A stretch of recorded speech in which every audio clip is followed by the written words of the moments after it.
بسم الله الرحمن الرحيم. السلام عليكم ورحمة الله وبركاته.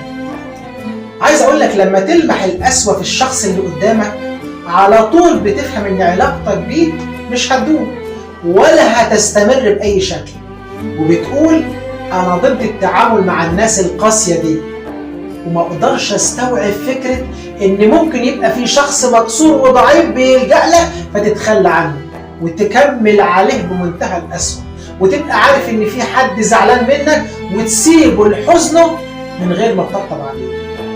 حرفيا التعامل مع النوع ده من الناس صعب جدا، محتاج تمسك اعصابك جدا، وانك بتشوف ناس معينه بتدعي المثاليه وهم اكتر ناس اتسببوا لك في ازمه بسبب قله انسانيتهم، بسبب كلام اتقال عليك، بسبب قله ذوقهم، بسبب الغل اللي جواهم، بسبب الجحود اللي عندهم.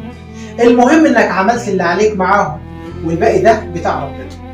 محتاج تمسك اعصابك اكتر وانت بتشوف ناس من النوع ده بتبعث في غيرهم وهم اصلا ممكن يتكتب عليهم كتب في ندالتهم.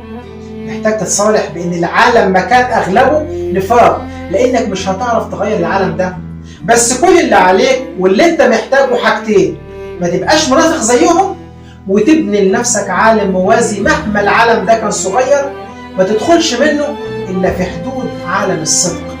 بس اكيد ربنا راح يعوضك خير. تحياتي. السلام عليكم.